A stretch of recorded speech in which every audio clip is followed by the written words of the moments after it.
Absolutely. You know what? I'm going to do something that nobody done on your television. You know what I'm going to do on your episode? I'm going to pretend that I'm an Israeli citizen. I'm going to put myself in the place of an Israeli settler in the kibbutz.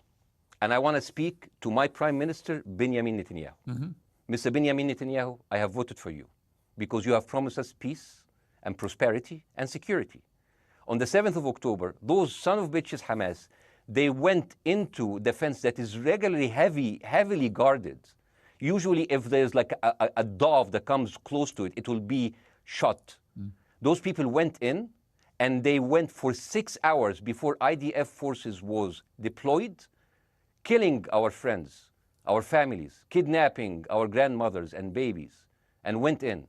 I want to ask you, Mr. Prime Minister, after you have fractured the Israeli community and you have fucked our courts, our Supreme Courts, what are you doing with the money being given to you, to the United States? Also, you are carpet bombing Gaza with absolutely no regard to our hostages, our people. I heard a rumor in the kibbutz that you're doing that you let that happen as an excuse to carpet bomb Gaza, so you push them into Sinai. And I didn't believe that. It's like, not my Prime Minister, he can never do that. And then I watched an interview for Danny Ayalon. He was your chief advisor. He was also the Israeli ambassador to the United States. And you know what he said, Mr. Prime Minister?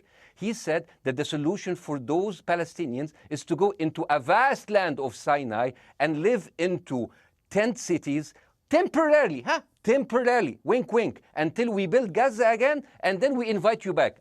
يعني عبط احنا بقى. يعني فاهمني؟ We've seen this movie before.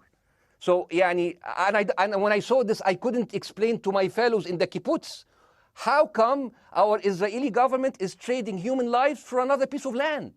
So as an Israeli citizen, I need to hold my Israeli government accountable. And as an American citizen, I want to know all of these money that we are giving to Israel. We're giving them $4 billion every year.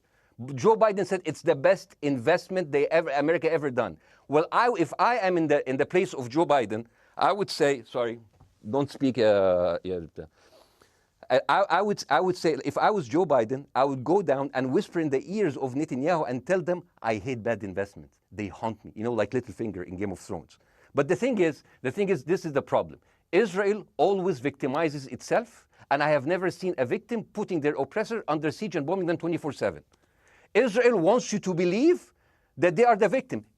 Dealing with Israel is so difficult. It's like being in a relationship with a narcissistic psychopath. He fucks you up, and then he makes you think it's your fault. All right, you Basim. look at Israel as Superman, but they're really Homelander. Basim. Wallahi, they are shooting Basim, fish in a barrel, and they are annoyed with the splashes. Basim, I want to say two things. One, if you could just slightly manage your language. We are uncensored, but if you keep swearing... I'm very sorry. We have to apologise to viewers who may be offended by that. I apologise. But I understand passions run high, so let's not get too bogged down about the odd swear word. I apologise to the viewers. I apologise to the viewers for my language. My second question is this. The sight of dead civilians. After the break, we